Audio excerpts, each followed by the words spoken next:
یہ ایک صحابی رسول تھے، زرار رضی اللہ تعالیٰ عنہ۔ ایک دفعہ رسول اللہ صلی اللہ علیہ وسلم کے پاس تشریف لاتی ہیں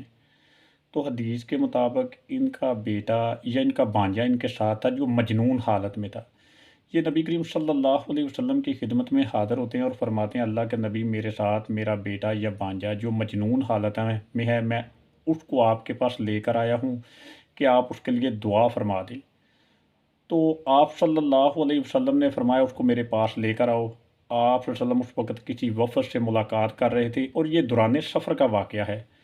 تو حضرت زرار رضی اللہ تعالیٰ عنہ نے اپنے اس مجنون بیٹے کے وہ کپڑے تبدیل کیے اور اسے اچھے سے کپڑے زیب تن کیے اور نبی کریم صلی اللہ علیہ وسلم کی خدمت میں لے کر وہ حاضر ہوئے۔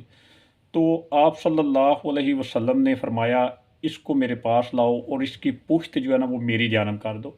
تو حضرت زرار رضی اللہ تعالیٰ عنہ نے پشت سے جو وہ قمیر اٹھا کر نبی کریم صلی اللہ علیہ وسلم کی جانب کر دی تاکہ آپ صلی اللہ علیہ وسلم اس کے اوپر وہ ضرب لگا سکے۔ تو پھر زرار رضی اللہ تعالیٰ عنہ فرماتے ہیں کہ نبی کریم صلی اللہ علیہ وسلم کو میں نے دیکھا کہ وہ میرے بیٹے کی پشت کے اوپر جب مارتے ہیں تو آپ صلی اللہ علیہ وسلم کی یہ جو بغلیں ہیں ان کی سفیدی وغیرہ نظر آتی، یعنی اتنی اونچائی سے آپ صلی اللہ علیہ وسلم ہاتھ لا کر تو وہاں پر ضرب لگاتے۔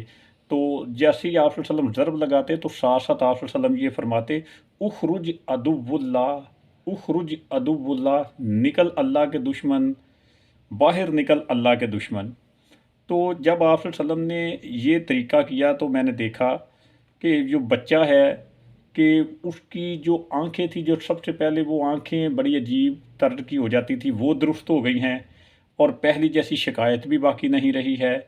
تو میں نے بچے کو رسول اللہ صلی اللہ علیہ وسلم کی خدمت میں سامنے بٹھا دیا۔ آپ صلی اللہ علیہ وسلم نے پھر اس کے لیے دعا فرمائی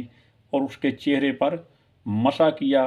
اور اس کے بعد میں نے دیکھا کہ میرے بیٹے کے اوپر کسی قسم کا کوئی اثر وغیرہ باقی نہیں رہا۔ تو یہ واقعہ آپ کو سنانے کی غرض یہ ہے کہ ایک بہت بڑی بیماری ہے جو مرگی، قرآن و حدیث کے اندر اس کی جو محدثین نے اس کے بارے میں بتایا ہے، یہ اسیب زدگی بیماری ہے کہ جو زیادہ تر جنات کے حوالے سے مشہور ہے کہ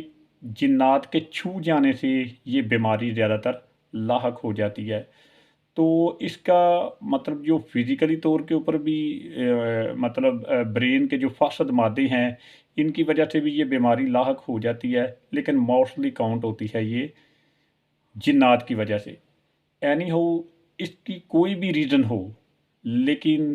ہمیں روحانی علاج ہر حال میں لازمی کروانا چاہیے۔ آپ ڈاکٹر کے پاس بھی لے کے جائیں، ٹیسٹ وغیرہ بھی کروائیں، وہاں سے بھی میڈیسن لیں، لیکن روحانی علاج کی طرف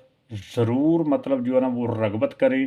کیونکہ جہاں پر میڈیکل فیل ہو جاتی ہے وہاں پر میرے رب کی قدرت ہی کام آتی ہے۔ جس طرح ڈاکٹر جب مریض سے، اپنے پیشنٹ سے نا امید ہو جاتے ہیں تو پھر وہ کیا کہتے ہیں کہ اللہ سے ہی دعا کریں، تو کیوں نہ آپ سٹارٹ کے اندر ہی جب کسی بیماری سے